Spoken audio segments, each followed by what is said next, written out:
السلام علیکم۔ میری بیٹی حسنہ 16 سال کی عمر میں ہی حسن کی بے مثال عورت بن چکی تھی۔ کبھی کبھی مجھے اس کے حسن سے خوف آتا۔ ایک رات اچانک آدھی رات کو میری بیٹی کی دل دہلانے والی چیخوں سے میری آنکھ کھلی تو یہ دیکھ کر میرے قدموں سے زمین نکل گئی کہ میری بیٹی کے ساتھ تو میرے ہی شوہر نے آدھی رات کو گھر میری بیٹی کی دل دہلانے والی چیخوں سے گونج اٹھا تھا۔ میں جو گرمی کی وجہ سے کھڑکی دروازے کھول کر سو رہی تھی، اپنی بیٹی کی آواز پر بیٹھی تھی۔ اس کی چیخیں ساتویں آسمان پر تھیں۔ میں نے جلدی سے اپنے شوہر کو آواز دینا چاہی، لیکن وہ اپنے بستر پر موجود نہیں تھے۔ میں خود ہی دوڑتی ہوئی اپنی بیٹی کے کمرے میں پہنچی اور یہ دیکھ کر میرا سانس اٹک گیا کہ میری بیٹی تو میرے شوہر کے ہاتھوں ہی برباد ہو چکی تھی۔ میری 16 سالہ جوان بیٹی کی بربادی کے پیچھے کوئی اور نہیں بلکہ اس کا اپنا باپ تھا، جس نے نہ جانے اس سے کس بات کا بدلہ لیا تھا۔ کمرے کے اندر کے منظر نے میری قوت گویائی سلب کر لی تھی۔ میرا شوہر میری بیٹی کے بستر کے پاس کھڑا تھا اور میری بیٹی منہ چھپائے بلک رہی تھی، اور جب میں اپنی بیٹی کے قریب گئی تو میری آہٹ پر اس نے سر اٹھایا اور اس کے بعد میرے قدموں تلے زمین نہ رہی۔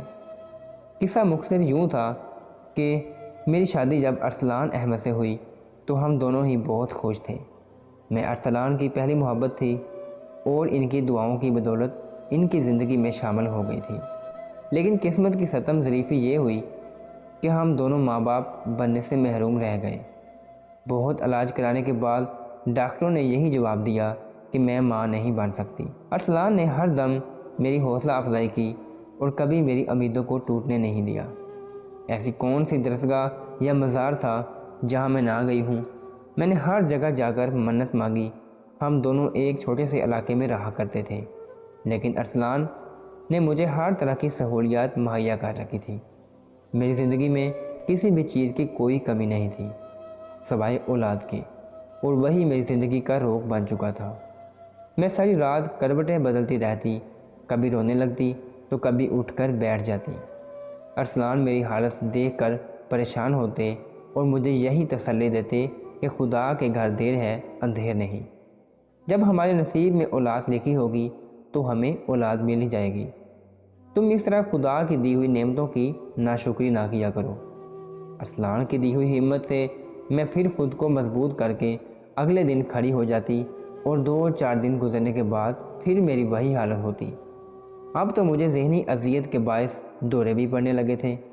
میں اکثر ہی بیٹھے بیٹھے رونے لگتی۔ سب لوگ میری حالت کی وجہ سے بہت پریشان ہو چکے تھے۔ پھر اللہ کا کرنا ایسا ہوا کہ ارسلان کے دفتر میں عمرے کے لیے قرعہ اندازی ہوئی، جس میں ارسلان کا نام نکل آیا، اور کمپنی والوں نے مجھے اور ارسلان کو عمرے کے لیے سعودی عرب بھیج دیا۔ اللہ کے گھر جا کر میں نے رو رو کر گڑ گڑا کر دعائیں مانگی اور اللہ نے میری سن لی۔ واپس آنے کے 2 ہی مہینے بعد مجھے یہ خوشخبری ملی کہ میں ماں بننے والی ہوں۔ میری خوشی دیکھنے کے لائق تھی۔ میں نے اور ارسلان نے اولاد کے حصول کے لیے جتنی دعائیں مانگی تھیں، ہم نے ایک ایک کر کے ساری منتیں پوری کرنی شروع کر دی تھیں۔ ہر کوئی میری خوشی دیکھ کر بہت خوش تھا۔ ہماری شادی کے 10 سال تک میں اولاد کی نعمت حاصل کرنے جا رہی تھی۔ یہ 9 مہینے میں نے پھونک پھونک کر قدم رکھا تھا۔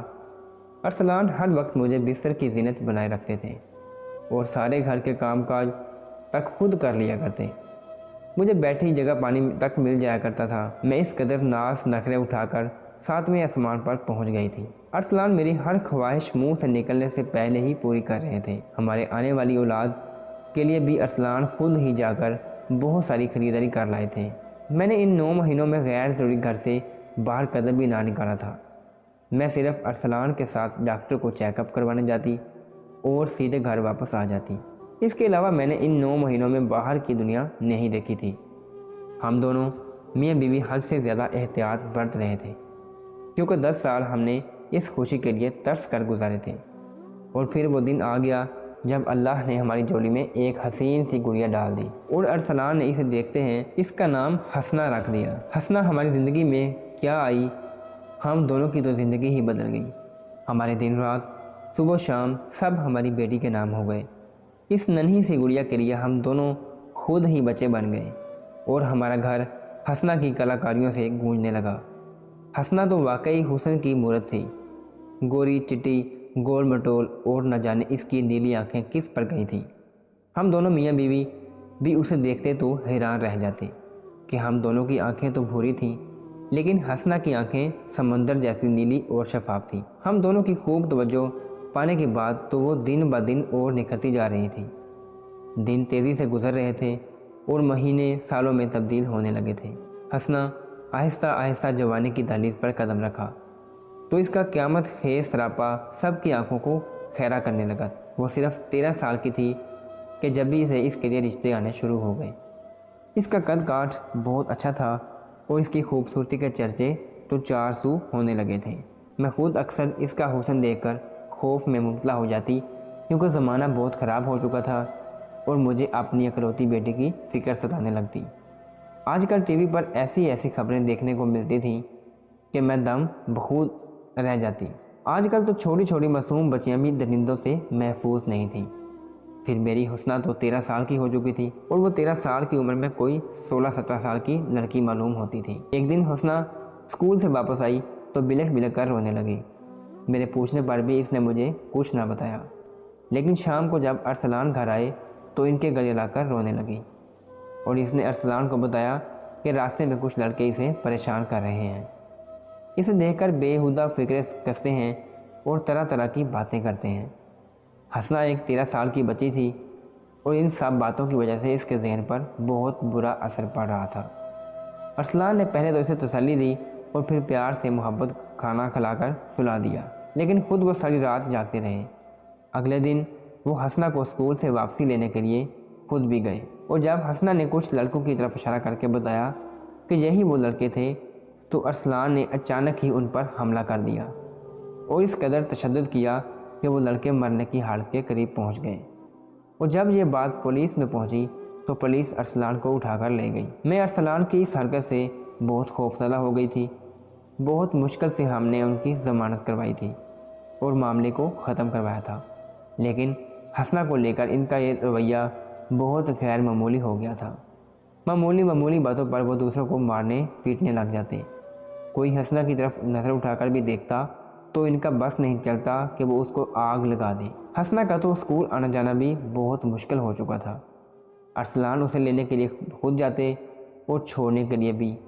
انہوں نے دفتر سے نہ جانے کس وقت نکال لیا تھا اور جب وہ دوپہر کے وقت بھی دفتر سے نکلتے، اب تو حسنہ بھی اس پہرے داری سے پریشان ہونے لگی تھی۔ اکثر وہ مجھے کہتی کہ امی میری دوستیں میرا مذاق اڑایا کرتی ہیں کہ تم اتنی بڑی ہو گئی ہو اور تمہارا گھر بھی اسکول کے اتنے نزدیک ہے، پھر بھی تمہارے ابو تمہیں لینے اور چھوڑنے آتے ہیں۔ میں نے بہت دفعہ ارسلان کو سمجھایا کہ آپ اتنی فکر نہ کیا کریں، حسنہ کو لانے کے لیے اور لے جانے کی ذمہ داری میں اٹھا لوں گی، لیکن ارسلان کو تو حسنہ کے معاملے پر جیسے مجھ پر کوئی بھروسہ نہ تھا۔ ایک دن جب ارسلان دفتر سے گھر آئے تو حسنہ میری بہن کے بیٹے افق کے ساتھ بیٹھی باتیں کر رہی تھی۔ یہ دیکھ کر اچانک ہی ارسلان غصے میں آ گئے اور میرے بھانجے افق سے کہنے لگے، ابھی اور اسی وقت اپنے گھر چلے جاؤ۔ وہ بیچارہ شرمندگی سے اٹھا اور اپنے گھر چلا گیا اور میں پریشان نظروں سے ارسلان کو دیکھنے لگی۔ حسنہ بھی اپنے باپ کے رویے سے خوف زدہ ہو گئی تھی۔ ارسلان مجھ پر چیخنے لگے کہ بیٹی جوان ہو رہی ہے اور تم گھر میں اپنے بانجوں کو بلا لیتی ہو، تمہیں شرم آنی چاہیے۔ میں حیران تھی کہ ارسلان کو آخر ہو کیا گیا ہے۔ افق کوئی غیر تو نہیں تھا اور وہ حسنہ کے ساتھ میرے سامنے ہی بیٹھا باتیں کر رہا تھا۔ وہ دونوں ایک ہی جماعت کے طالب علم تھے اور آنے والے امتحانوں کے بارے میں ایک دوسرے سے بات کر رہے تھے، لیکن رات گئے تک ارسلان نے سارا گھر سر پر اٹھائے رکھا۔ آخر کار میں نے ارسلان کو یقین دلایا کہ اب میں گھر میں کسی کو نہیں بلاؤں گی۔ یہ سن کر وہ کچھ مطمئن سے ہو گئے۔ حسنہ تو ان کے رویے سے بہت خائف ہو گئی تھی۔ وہ اب 15 سال کی ہو رہی تھی اور اسے اچھے برے کی سمجھ آنے لگی تھی۔ وہ اپنے باپ کے رویے سے چڑنے لگی تھی۔ وہ جوانی کے اس دور میں تھی جب وہ لڑکیاں شوق و چنچل ہوا کرتی ہیں، تتلیوں کی طرح اڑتی ہیں، لیکن ارسلان نے اس پر اس قدر بے جا پابندیاں عائد کر دی تھی کہ ہم دونوں کی موجودگی میں اس کا دم گھٹنے لگتا تھا۔ وہ خود کو قید محسوس کرتی تھی اور اب وہ اس قید سے آزادی چاہتی تھی۔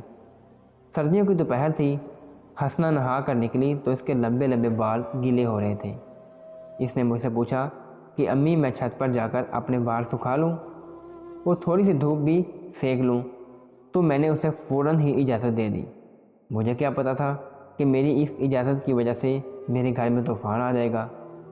ہسنا چھت پر جا کر کھڑی ہوئی تو وہاں سے گلی کا نکڑ نظر آیا کرتا تھا جہاں کچھ اوباش لڑکے کھڑے تھے، لیکن ہسنا نے انہیں دیکھا نہیں کہ وہ اسے دیکھ رہے ہیں اور اس کی طرف اشارہ بھی کر رہے تھے۔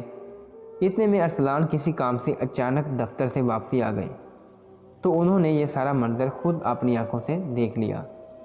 وہ نہایت غصے میں گھر میں داخل ہوئے اور مجھ سے پوچھنے لگے کہ ہسنا کہاں ہے۔ میں نے کہا کہ وہ چھت پر دھوپ سینکنے گئی ہے۔ تو ارسلان نے میرے چہرے پر ایک زوردار تماچا رسید کر دیا اور کہنے لگے کہ تم اس قدر بے خبری عورت ہو کہ تمہیں یہی نہیں معلوم کہ جوان بیٹی چھت پر کیا کر رہی ہے۔ یہ سن کر میری جان نکل گئی کہ ارسلان کیا کہہ رہے ہیں۔ ان کی آوازیں سن کر ہسنا بھی نیچے چلی آئی تو انہوں نے ہسنا کے چہرے پر بھی ایک تھپڑ رسید کر دیا۔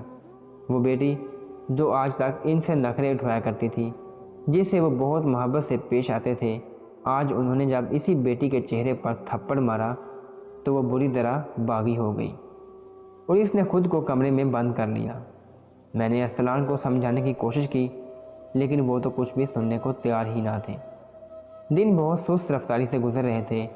گھر کا ماحول بہت خراب ہو چکا تھا۔ ارسلان ہر وقت کھوئے کھوئے سے فکر میں ڈوبے رہتے تھے۔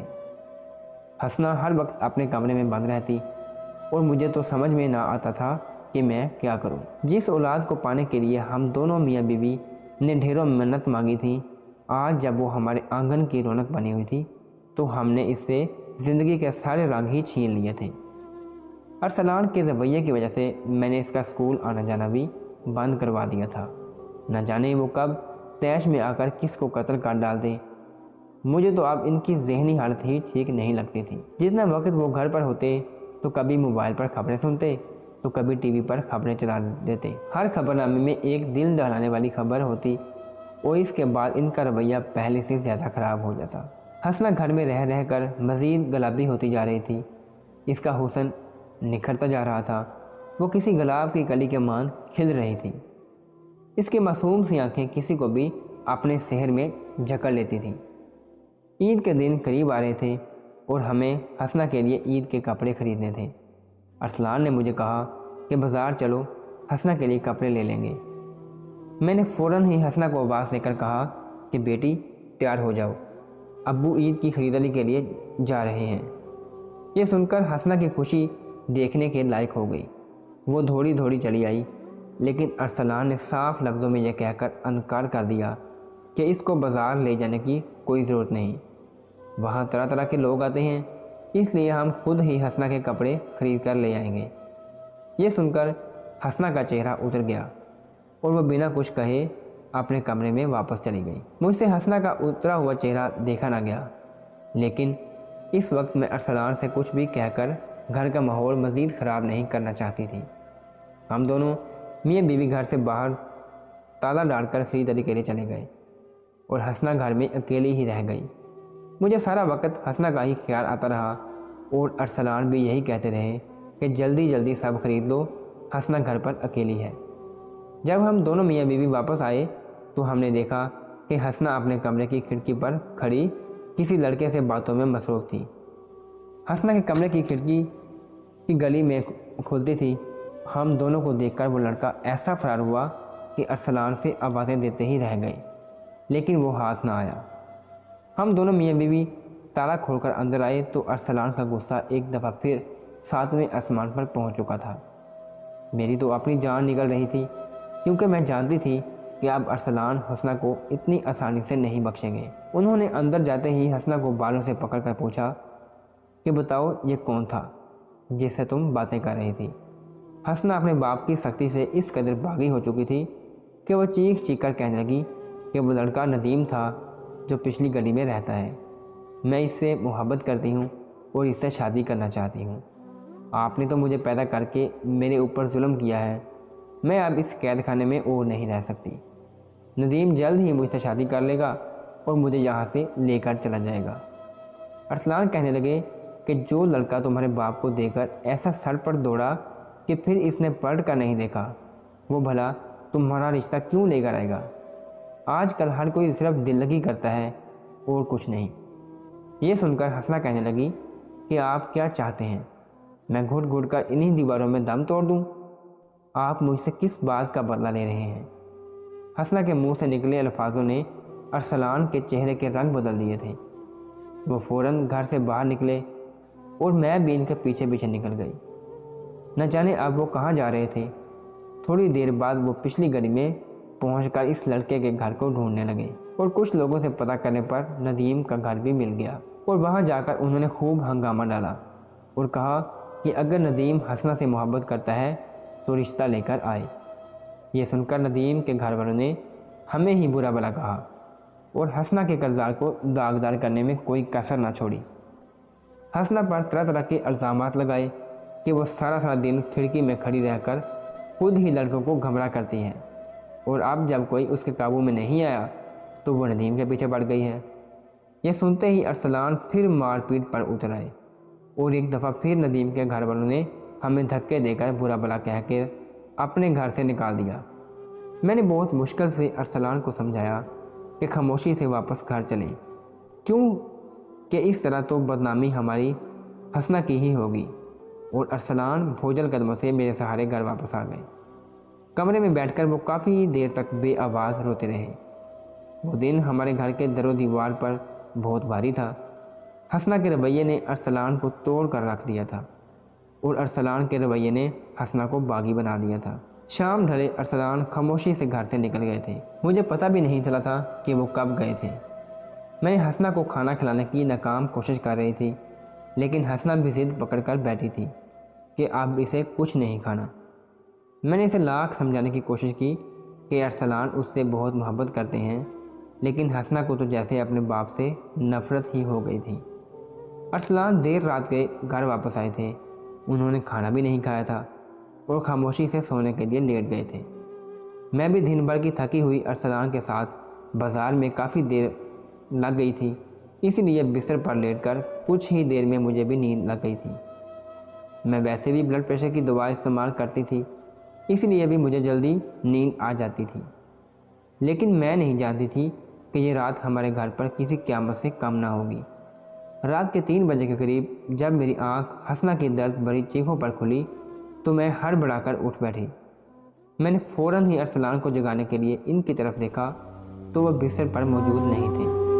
میں بھاگتی ہوئی حسنہ کے کمرے میں پہنچی تو ارسلان اس کے بستر کے پاس ہی کھڑے تھے اور حسنہ چیخیں مار مار کر رو رہی تھی۔ پہلے تو مجھے کچھ بھی سمجھ نہ آیا کیونکہ میں کافی گہری نیند سے جاگی تھی، لیکن پھر مجھے لگا کہ شاید ارسلان نے اسے پھر کچھ کہا ہے۔ جیسے ہی میں نے آگے بڑھ کر اس کا چہرہ اوپر کیا تو میری روح کانپ اٹھی۔ حسنہ کا پورا چہرہ جھلس چکا تھا اور اس کی ایک آنکھ بھی باہر کی طرف نکل گئی تھی۔ اس کا چہرہ دیکھنے لائق بھی نہیں رہا تھا۔ میں نے کپ کپاتے ہوئے پلٹ کر ارسلان کی طرف دیکھا جو پرسکون چہرہ لیے کھڑے تھے، جیسے کچھ ہوا ہی نہ ہو۔ حسنہ کی حالت بہت خراب ہو رہی تھی۔ میں نے آگے بڑھ کر ارسلان کو گریبان سے پکڑ لیا اور روتے ہوئے پوچھنے لگی کہ آپ نے ہماری اکلوتی بیٹی کے ساتھ یہ کیا کر دیا ہے؟ آپ نے تو اس کا چہرہ ہی مسخ کر دیا ہے۔ ارسلان خاموشی میں فوراً ہی ایمبولینس کو کال کی۔ حسنہ کی چیخوں کی آواز پر پڑوسی بھی چلے آئے تھے۔ میں حسنہ کو لے کر ہسپتال دوڑی۔ ڈاکٹروں نے بتایا کہ اس کا چہرہ بری طرح جھلس چکا ہے اور اب یہ پہلے کی طرح نہیں ہو سکتا، لیکن بہت محنت اور کوشش کے بعد کچھ بہتر ضرور ہو سکتا ہے۔ یہ سن کر تو میرے ہوش اڑ گئے تھے، کیونکہ میری بیٹی جو ابھی صرف 16 سال کی ہوئی تھی اور جس کا حسن سارے زمانے میں مشہور تھا، وہ اب دیکھنے کے لائق بھی نہ رہی تھی۔ ارسلان نے خود اپنے ہاتھوں ہی اپنی بیٹی کے حسن کو تباہ و برباد کر دیا تھا اور اس کی آنے والی زندگی کو مشکل ترین بنا دیا تھا۔ پولیس والوں تک یہ اطلاع پہنچ چکی تھی اور پولیس نے ارسلان کو تیزاب پھینکنے کے جرم میں جیل میں ڈال دیا تھا۔ میں نے بھی ارسلان کو جیل جانے سے نہیں بچایا تھا۔ پڑوسیوں نے بھی اس کے خلاف گواہی دی تھی۔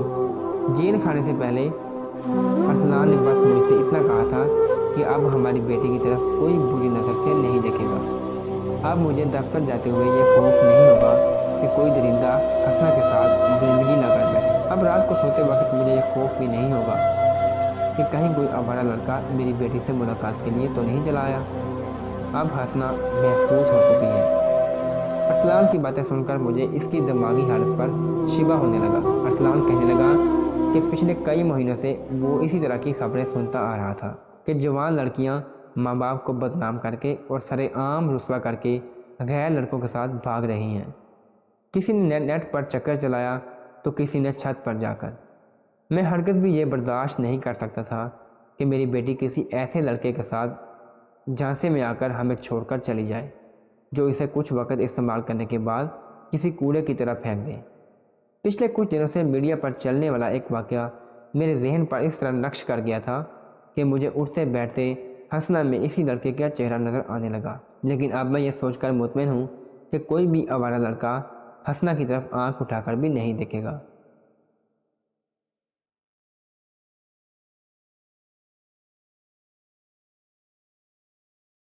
پولیس والے ارسلان کو لے کر جا چکے تھے اور میں اپنی قسمت پر ماتم کنا تھی۔ جس اولاد کو پانے کے لیے ہم دونوں میاں بیوی نے ایک ساتھ ہزاروں دفعہ دعائیں مانگی تھیں، آج اسی اولاد کی وجہ سے ہم دونوں میں جدائی آ گئی تھی۔ پورے 2 مہینے بعد حسنہ کو ہسپتال سے چھٹی ملی تھی۔ اس کا چہرہ کچھ بہتر ہو گیا تھا لیکن ابھی بھی دیکھنے کے لائق نہیں ہوا تھا۔ حسنہ نے جب مجھ سے ارسلان کے بارے میں پوچھا تو میں نے اسے ارسلان کی کہی ہر بات بتا دی۔ یہ سن کر وہ کافی دن تو خاموش رہی، پھر ایک دن اچانک ہی کہنے لگی کہ وہ ارسلان کو واپس گھر لانا چاہتی ہے۔ اسے اب ارسلان سے کوئی گلہ نہیں کیونکہ اب اس کی زندگی میں کچھ بچا ہی نہیں۔ اس نے خود پولیس اسٹیشن جا کر ارسلان کی رہائی کے لیے بیان دے دیا تھا اور وہ ارسلان کا ہاتھ تھامے گھر واپس آ گئی تھی۔ آج کل کے دور میں میڈیا پر اس طرح کی خبریں روزمرہ کا معمول بن چکی ہیں، جہاں جوان لڑکیاں اپنے ماں باپ کو دھوکہ دے کر انہیں بدنام کر کے کسی بھی غیر لڑکے کے ساتھ دوسرے شہر فرار ہو جاتی ہیں۔ ایسے میں وہ باپ جو اپنی اولاد سے حد سے زیادہ محبت کرتے ہیں، نہ چاہتے ہوئے بھی پریشان ہو جاتے ہیں، اور ان میں سے کچھ باپ ارسلان جیسے ہوتے ہیں جو اپنی محبت میں اتنا آگے چلے جاتے ہیں کہ پھر صحیح اور غلط کے فرق کو بھول کر خود ہی اپنی اولاد کی زندگی کو اذیت ناک بنا دیتے ہیں۔ یہ سب کا قصوروار کون ہے؟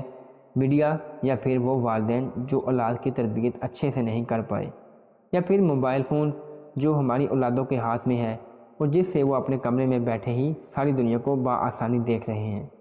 آنے والے وقت میں اپنی اولادوں کا پہلا سے زیادہ خیال رکھیے تاکہ پھر کسی ارسلان کو کسی حسنہ کا چہرہ برباد نہ کرنا پڑے۔ اگر آپ کو ہماری ویڈیو اچھی لگی ہو تو آپ نے اس کو لائک کرنا ہے اور دوسروں کو شیئر بھی کرنا ہے، اور اگر آپ نے ہمارا چینل کو سبسکرائب نہیں کیا تو آپ نے اس کو سبسکرائب کرنا ہے اور بیل آئیکن کو دبانا ہے۔ اللہ حافظ۔